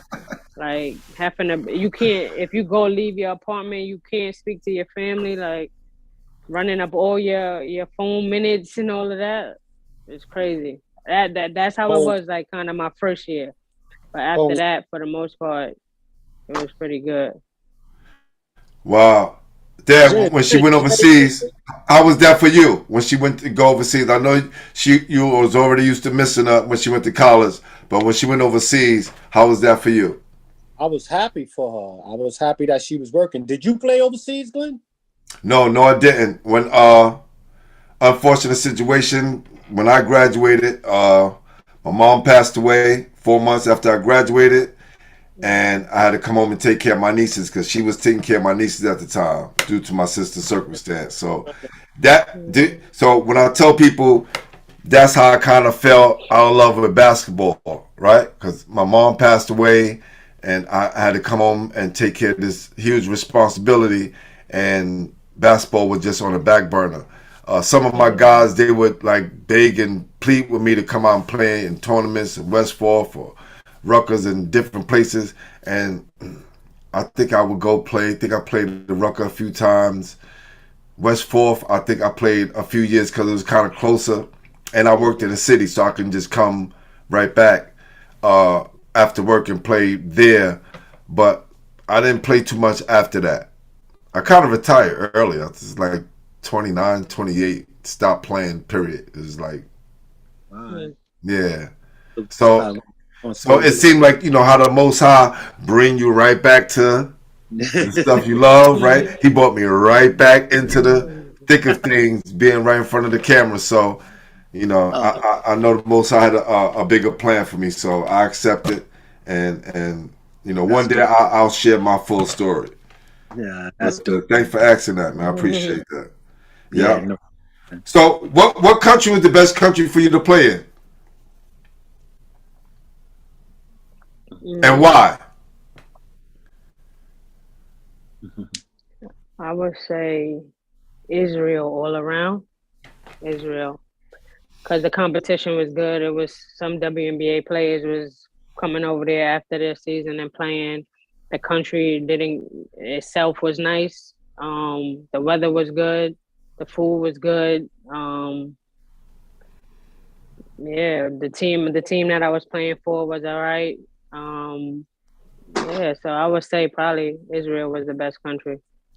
I think Anthony Pill, he went to Stevenson, and he played. I think he got drafted NBA by Milwaukee Bucks, but then after that, he played all his years overseas, and he said one of the best places he ever played was Israel. So definitely salute to Israel. And I would never, before going, I didn't think that. I was like, man, I don't know what this is about to be. Like this is about to be possibly a bunch of Jews walking around. And, right. Or maybe is it war going on? Like right. I don't know what's going on. But I was like, all right, I'm going to play basketball and hopefully everything's all right. And then it was cool. It was the opposite of what I thought. It was dope. Jerusalem's dope. I got to visit Jerusalem. I was in Tel Aviv for a little while. It was dope. See, a lot of times when we see things in the news or how we perceive it on the Western news, it's given to us in such a crazy way. Our mind can play tricks on us, and then once we see it for ourselves, we realize, wow, this place is beautiful. You would never know that you can have experiences outside of your country. So salute to all the people in Israel for treating our Renee from New York City and showing us some love. You know what I'm saying? We appreciate that. Now, when Kim came on here, right? Again, you go to the YouTube page and check it out. She mentioned she spoke 5 languages, and she gave me examples of all the languages. She spoke French. She spoke French. I think she spoke German. She spoke Cantonese or what, and a few others, Japanese and Spanish. She was just killing it. I was like, whoa, blown away. Did you pick up anything by playing for all these countries? Like you played in the Ukraine. Think about it. What we know about what's going on in Ukraine right now, you were there already, long time. That's crazy. I played in Poland too, and France. That's probably the only places where I got like 1 or 2 words. But honestly, by our time, Google was around. So if I needed to communicate with anybody that didn't speak the language, I was going to my phone and just doing the translate thing. So I didn't learn. I did go to Spain and take some classes and try to learn Spanish because I also played in Puerto Rico. That's right. But I didn't stick with it. Listen, it's all good. I don't know any other language besides English. Sure. Yeah, I speak 2, right? I speak English and I speak hood language. So, Right. Those are 2 I speak right there. Right? Now, how did you meet Bobito? And both of you know him too, Dad? I know of him. I've seen him around. He knows of me, but I seen him at a tournament in Midtown, and he was doing a magazine. He was doing a magazine or something. Bounce. I think he was doing Bounce magazine. Yep. Who of me? He said, "I know you. You're Don Emerson." And he knew me, but he's a little bit younger than me. He's like a little younger than me. He came after. I think Bob is like 56, something like that. Yeah. But he did remind me of Mousy. I don't know where I got that from, but I was like, this guy reminds me of Mousy for some reason. I don't know. Maybe they played together or coached them. No. It was just, I think they're both from the Lower East Side, I think. No. Bob was from across the street from Earl Manigault's Park. That's where he's from. Oh, all right. He's from Douglas. Okay, downtown. Yeah, near Douglas. Yeah. That's the area where he's from. Yeah, I think I met him in that park. it might have been a tournament in there. He was on the mic, and that's how he found. I knew him from commentating, and then that's how he found out about me from playing. Wow, that's crazy. And I met Barbito because I told you once I took the hiatus from basketball.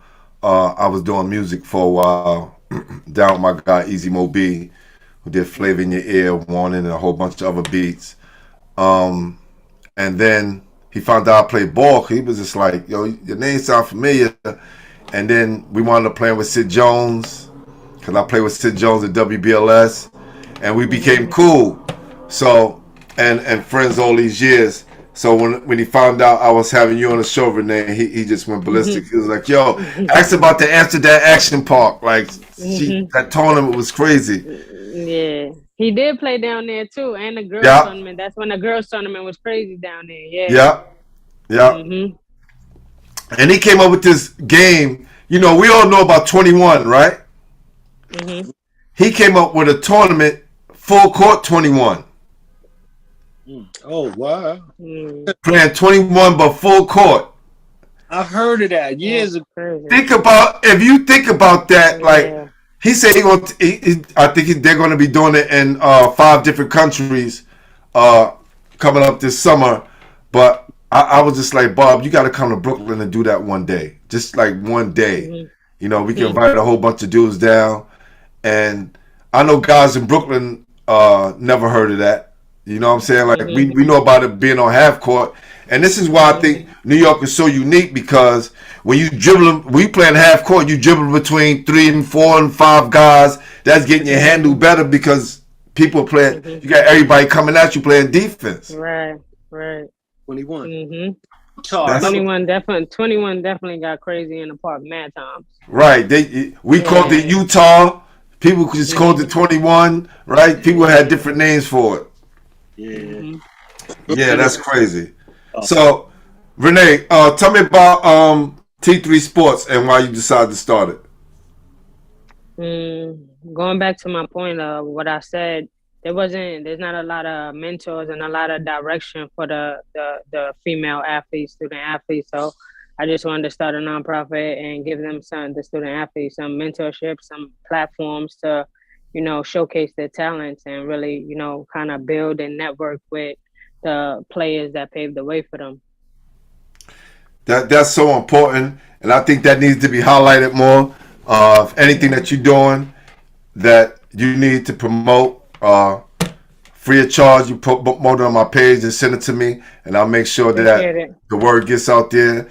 Because, like I said, Basketball Head is our platform, right? I may charge somebody else, so that's from the outside that wants to do so. But when it comes to our brother and sisterhood, I just think that we got to share, make sure that we all are promoting each other and whatever we're doing, so the next generation pick that up and can lead, and we can lead by example. So whatever you got going on, send it to me, and I'll post it on my page, not just in my stories, on my page, so people could, you know, get a full view of it, what's going on, because I think that's dope. Appreciate it. Yeah. Definitely. Yeah, I've been a educator over 20 years and a mentor. I have a mentor program as well. So I understand the importance of that. And you doing it on the girl side is just so unique, and I think that's needed. Yeah. Definitely. No doubt. So, all right, y'all. It's time for the hardest part of the show. Top five. Listen, y'all went through those other questions with ease, but this may cause a little controversy. I don't know. We'll see. All right. Dad, we're going to start with you first, because this way we give Renee some time to think about it, but I'm coming for you first, Dad. It ain't 5.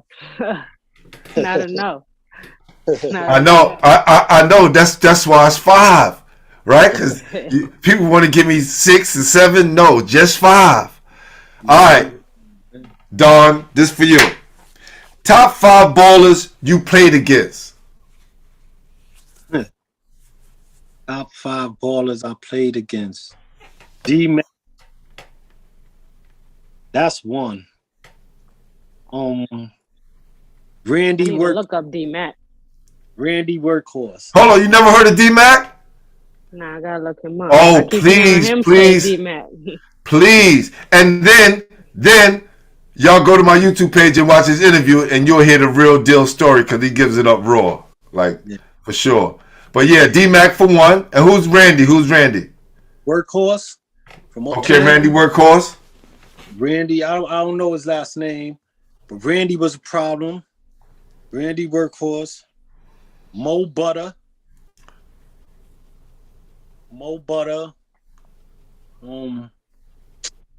MVP. Pookie Wilson. Yeah, Pookie Wilson. Renee, let me explain something to you. Your dad is, when we talking about Pookie Wilson, MVP, because he would just get MVP every year at the Rucker, every time, and no one could deal with him. Yeah. Rest in peace, Pookie Wilson. Rest in peace. One of the best street ball players in New York City history. Man. Yeah, dope. Yeah. Woo. Yeah, Pookie. And then Ron Mathias. Terminator, yeah. He should be on the show soon. Terminator, the ref? Yeah. He got a son, son T2? Yeah. Yeah, I don't know too much of Terminator. I know T2. He was more my... Dunking everybody, man. Oh, yeah. Yeah. Killing the rim. Problem. And yeah, man, and no honorable mention, right? No, we're not doing that. No honorable mention. Straight. That's it. That's it. But I can definitely, man. My wars with D-Mac was so. Oh my God, 1 point games, man. It was either his one up or my one up. It was tough, man. That guy was a problem. And listen, Ross Strickland posts his highlights. Like my man D-Mac killing out in Australia. And he should, you got to check it out. Just do your research and you'll understand who your dad was playing against. Taught me, I got to foul you out, D. That's where that mentality came. You got to go. I got to get you on the bench somehow, some way. You got to get out of here. Yeah. I had to foul him out, but he was so smart. He had the IQ of a genius on the court. And his jumper, he was pretty, man. That boy could jump. Yo, he was getting his. Park legend, man. MVP too, man. Pookie was different. Yeah. D-Mac got overseas by playing in the park. Yeah. Oh, for real? Just like that, yeah. They picked him up. Just like that. Just like that, yeah. He played at Westchester, Texas A&M. Yeah. I think the Nets drafted him. I think he got drafted by the Nets. He didn't make that, and he came home, and then he went overseas. Your turn, Renee. I still don't got 5 played against. A lot of the good players was on my team that was really tough. You named all those girls in West Forth. You named about 5 of them in West Forth. Yeah. I would say that girl Prince. Epiphany? Yeah, but I ain't play against her, but she's definitely on the top 5. She's definitely on my top 5. But I didn't get a play against Piff. I played against Piff, what was it? Maybe like one. It was in Riverdale. One time in West Forth, I want to say. I played against her. Against her at Riverbank. And Slam Jam? Yeah, that's where I first laid eyes on her. It was at Riverbank. Maybe. So yeah, I would definitely put Piff up there. Okay. Sure. Let me see. Bellinger's up there, Crystal Bellinger. She got hurt real early, but Bellinger was definitely a problem if you go on YouTube and look up Crystal Bellinger. I know exactly who she is. Trust me. Right? Yes. And she was a nice size guard. Like, yeah, Bellinger. I'm definitely taking her. Who else? That wasn't on my team. How about Shannon? Shannon was on my team. She was at Carmen Guzman wasn't on my team. Carmen Guzman was another one, silent killer. 30 light, walk out the park and you won't see her again to the next game. Carmen. Yeah. But Shannon went to Raymonds and you went to Scanlan. Oh yeah. Yeah, we played against each other in high school. We did play against each other in high school, but I don't know. I felt like it was a good matchup. I don't think it was like, oh, I dogged you or you No, dogged me. no, it's It not was a about good that. It's matchup. just who you played Yeah, against. The top yeah. five I people don't you feel played like, against. It's not yeah, about who dogged yeah, too. yeah. I'm gonna go with Piff. I'm gonna go with Bell. I'm gonna go with Carmen. Um, I probably gotta put Slinky up there. Nicole Michael. That was tough. We played against each other in Poland. We both had 30, but she's a big guard and she can shoot the three. She can attack. So I'm gonna say her. One more, Renee. 5. One. Who I got for 5? I don't even know. Maybe Nikki and Marita.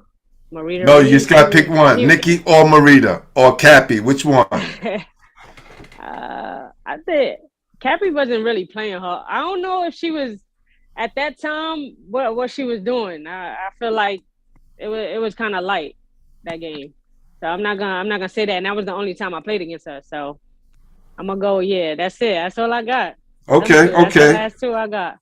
All right. I just feel like Nikki is a pest. Like that's a pest to play against. She don't run out of energy. Like it's annoying. I'm glad that she on my team now. Oh, you talking about Nikki Avery? Yeah. Oh yeah, I had her on the show as well. Yeah. Yes. It's annoying. So I learned how to play against her, but she's annoying. And Marita is a freak athletic Jamaican. So she could jump, she could shoot, she could run. She don't Don't get tired. Her, she I had to guard her when we was in Miami together. So and we played against each other a few times. So in Poland. I see Nikki stop moving. Nikki, don't stop moving. You right about that. Yeah, Nikki. she don't. What? She like Curry, like from one end to that end. Like I'm never guarding her. I'm not the defender for that. I'm too much in help, and my head is turning too much for her. Like you gotta stick to her. Like you feel me? Salute to Nick Avery. Yeah, you gotta stick to her. Moving out there. I can't. Yeah, right. And you might be too late for that jump shot. You know she's shooting, and she hardly going to the basket. So. Yeah. Got a ratchet. Yeah. So, Don. Top 5 sneakers to play in. All high tops. Nah. Days it was New Balance. Okay, New Balance. Nike suede toes, suede tips. Hold on, you talking about the early Nike joints, right? Yeah. The suede tip, yeah. She have no idea what we talking about right now. I don't. Those like the first ones, one of the first ones to come out. Go ahead, New Balance was dope. High top? Yeah, they were high top, yeah. New Balance, suede, the Nike suede tip. Oh man. I'd say all Nike, man. It was all Nike. I know, but I know Nike got different kinds, like the Dunks, But the Dunks were too flat for me. Okay. I didn't really appreciate the Dunks because they was flat, but I like the colors. But I like the Jabars. Right. The Jabars. But it was really New Balance. Oh, you talking about the Kareem joints, the Adidas joints. Yeah, the Kareem Adidas joints. Right. Fly. And I guess I would have to say Dunks. I played in Dunks, man. But I was a high top guy, man. I didn't do that low cut thing. Yeah, I never understood that. I don't either. I don't understand that. That's like so risky. You see these right here? Look. You see those? Oh, those. The suede tips. Those are the suede tips. Playing in those? No. Hey. I'm not playing in those. I'm not jacking that. Those are early before all the fancy sneakers that came out. Yeah, those joints. Yeah. What about you, Renee? Jordan 3s probably. LeBron's. Harden's right now and Trae Young. If I had to put a 5, I don't know. It'll probably be another Nike, another LeBron or something. But the LeBron 14s, I want to say it was with the air bubble on the bottom. Those was crazy comfortable. I was playing in them in Ukraine. Those was crazy comfortable. Those are And low cut. the Jordan What the 3s, low cuts? They're low cuts, right? the Adidas, the Hardens is a low, and the Trae Youngs is definitely low. Listen, once Kobe start playing the low tops, everybody start playing the low tops. Because it wasn't like that before Kobe started doing it. Everybody was playing the high tops. Yeah, I never got that. I'm like, why? Why are you doing that? You gonna risk your ankle? I didn't get it. I feel like you're gonna risk it. You're gonna risk it regardless. I mean, it might be a little bit more with the high top, and you tie it a little tighter, but you protecting your ankle. I guess. Different eras, yo. I'm just telling you. The low top be comfortable. Even to them Trae Youngs. Trae Youngs right now. That used to be for 21. If you playing the low, you can play in your lows. You know what I'm saying? Running up and down the court, man. I'm not doing that. I'm not risking my ankles. I hear you. All high tops. And if I had a team, they all playing in high tops too. We changing the whole game back to what it should be. Everybody's in high tops. Oh my God, Kobe. I'll repeat to Mamba.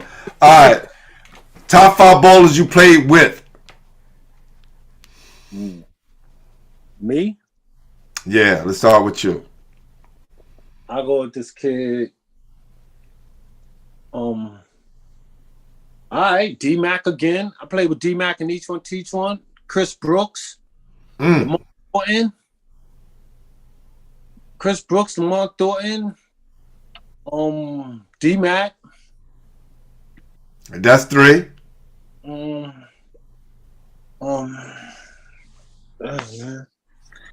have my man George Moe. And my man I want to say Future. Another guest I had on the show. Me and him played together in the Madison Square Broncos when we were like 16. Yeah, that's where he came from. I played with him at the church. So Ron Mathias. Okay. Played with me in each one, teach one too. Okay. Yeah. What about you, Renee? Played with.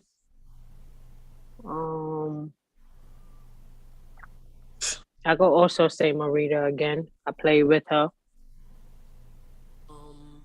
Who else I played with?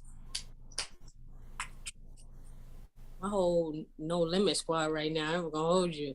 Playing with all of them. I'll probably put them down as my 5 or 10 or whatever number you want to put. But who's the No Limit? Huh? Yeah. Who's on there? Monet Johnson, Jennifer Blandon, Nikki Avery, Erica Monroe about to come back, Mo Coca. All right. And you gotta let me know when y'all guys playing this summer, so I'm gonna come watch you guys play. Yeah, definitely. I would say a lot of them. Okay. As far as like school though and overseas, I would say Tamara James. She went. I played with her in the University of Miami, hard worker. She go hard in everything. She's like a 4. She can hit the 3, but she also body bang inside. Who else I would say? I like playing with Tiny. Tiny is another pass first, you know. Who else? Trying to think of all the years I played. Did you play with Carmen? Nah, she went to a different high school. We went to different colleges, and we never played together. Even in the tournament, she was playing with like the Stingers or something like that. The Stingers. Yeah. Who else? You played with Prince? Huh? You played with Epiphany? Nah, I didn't. I played against Piff maybe like 2 games. She was behind. She was younger. I was already kind of, what was it? I was like a senior when she was a freshman, I want to say. Got 2. I think that's it. That's it. Yeah, she named mostly all the players that she played with in pro-am. So I think she had about 8 players. But I'm gonna let her get away with that. I enjoy playing with them. Like it's a team. And I feel like we got a lot of chemistry, and we also cool off outside of basketball. So that's what makes it a little easier when we on the court. Nice. All right, last one. I'm gonna get you guys out of here. Top 5. Don, you first. Top 5 male ball players, New York City history, and then you get 5 females. We talking about New York City history. Who are your top 5? Nobody else's. It's no matter what nobody else thinks. You try to get me to name 5 to play against. I couldn't get 5. You try to give me 5 on my team. Didn't I tell you this is the hardest part of the show? I told you. This is the hardest part of the show. But you go second, so you got a chance to think. Because your dad right now, they slip your mind. Yeah, he's like looking up in heaven right now. I played against her, and it was crazy. Now that you bring it up, but in my mind, I can't think of it. But I'm gonna try and see. Go ahead. All right, you only get 5. You only get 5. All right. I would say D-Mac, Walter Berry. D-Mac, Walter Berry. I really love Tip's game. Tip. Myself. Can't put yourself. we talk about. I'm gonna put him then. He on my 5. I would say D-Mac, Walter Berry, Tip. I gotta say Pookie. Yes. I gotta say Pookie, and who waited? I wanna. Let's go Rock and Roll Strickland. That's good. That's good. That's a good 5. What about you, Renee? Top 5 females in New York City history. Top 5 females. All right. You said not myself, right? Right. Go with. That's cheating. Yeah. I'm gonna go with Belle if she ain't get hurt. Crystal Bellinger. Mm-hmm. I think she definitely would have made some noise, more noise at least. Epiphany, Prince.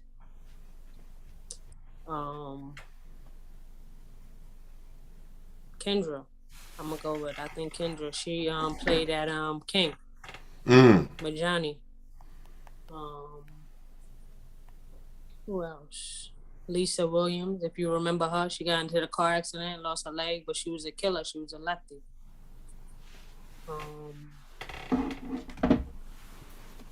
Who else? For my 5 all time.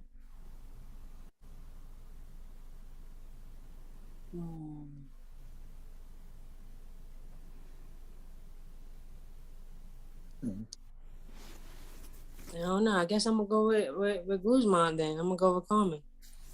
It's hard because I got maybe like 3-4 more, but I'll take her. If I had to run with that 5, I'll be satisfied. They don't got a big much, but I'll be good. See, they were some dogs. I got asked that question because that's why I usually ask everyone, right? So on the interview that I had on News 12, Pat O'Keefe asked me, and I named, if I can remember, Pearl Washington, Tiny Archibald, Lloyd Daniels, I think Chris Mullen, and then I threw him off because he was expecting me to say Kareem, right? Because everybody says Kareem. Everybody said, I'm talking about the guys who I seen play, just like how you guys are talking about the people who you saw play. And it was Rolando Blackman, right? Because people don't realize Rolando Blackman went to Grady High School, was second team All-City, went to Kansas State, which is like the Big 8. That would never happen in no other time. A second team All-City player going to Kansas State, and then becoming a U.S. Olympic gold medal winner, and then a 4-time All-Star. You know your history, bro. That's word. I forgot about Kareem. I never. It's a whole, but there's so many other players. There's people that when I do this, I don't think anyone has picked the same 5 out of all 200 something shows. Interview next month, or maybe like in a year, it might be a different 5. There you go. There you go. There you go. There you go. So listen, I'm glad we was able to get this show, off tonight.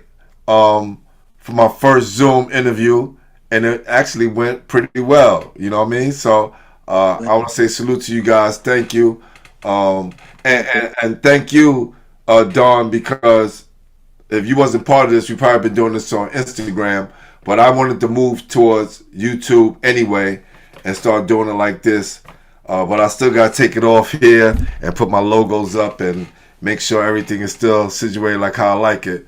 But I'm definitely gonna re-release this soon and send it to you guys so you guys can have it, and have it in your archives or whatever. But I don't usually do that. I just say go to the YouTube page. But once I hook it up the way I need to hook it up, definitely gonna put it back out. But I just want to say thank you. And now this is how this goes, right? Because people are usually nominating people to be on the show. So that's how other people get on here. I put out a list of who everybody wants to see, and Renee, your name came up. All right, I usually do these posts every now and again, like at the end of each season. I put up who do you guys want to see, and Renee's name came up. This is why I DM'd you, because you had so many people that was shouting you out and showing you some love. So, who would you like to see on Basketball Heads to tell that story? I had Nick Avery up here. I did like your group. Like I definitely wanted all those names that you talked about that played to your team. I would like to get them on here for sure, because a lot of them have great stories to tell. I would say probably go with Tiny. She got a cool story. She dealt with some adversity overseas. She's also an author. She's the other co-founder of the T3 Sports that we have, and she didn't play AAU ball. Wow. She still went. Well, she did, but it was rather late. So right. I think she probably has a cool story for you that the girls could listen or people could listen and it may give out. No, that's dope. That's dope. What about you, Dad? And hit her up and let her know. She could DM me, and then, or you can send me her information, and we can go from there. All right. Yeah, me, it would be Tip. It would be Tip Dog for me. Now it's crazy because John Arnold, we've been trying to work that for a minute. Tip Dog? Yes. Yeah, man, that would be. So if you can get in contact with him again, it would just be another person from Harlem that let him know like this is something real that he should get involved with, and I would love to have him on because I remember seeing him play. Trust me. All right, so I'll shoot him your number. Yes, do that. All right. You what's up? No doubt, Glenn. I appreciate you guys. Thank you, and enjoy the rest of your evening. All right, too. All right, salute.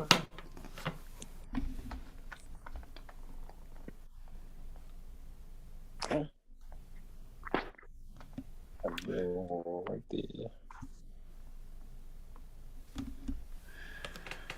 Wow. Listen, it's always good to involve family, right? And when we learn from our family, especially daughter and dad's situation, dad passing the game down to his daughter, and she picks up the game and she runs with it. A lot of times, we want to make sure that our kids do much better than what we did. So when he stopped playing ball to take care of his daughter, he made sure that he pushed her and she had the strength to do better than what he did. And it all worked out. Because not only Dad put it down in high school, got a chance to do it in college, and then do it in the streets, on the playground, make his name solidified. Whereas his daughter, she did it in high school as well. Did it in junior college, did it on a major stage at Miami University, or the University of Miami, and we call it the U. And in 2 years, she became second team All ACC while leading the ACC in scoring. Go figure. It's amazing. All the things you can accomplish come from New York City, being the ballers that we are. So I want to salute both Don Emerson and his daughter, Renee Taylor, for coming through tonight and telling their stories. Because we are Basketball Heads, the official home for New York City basketball. Peace.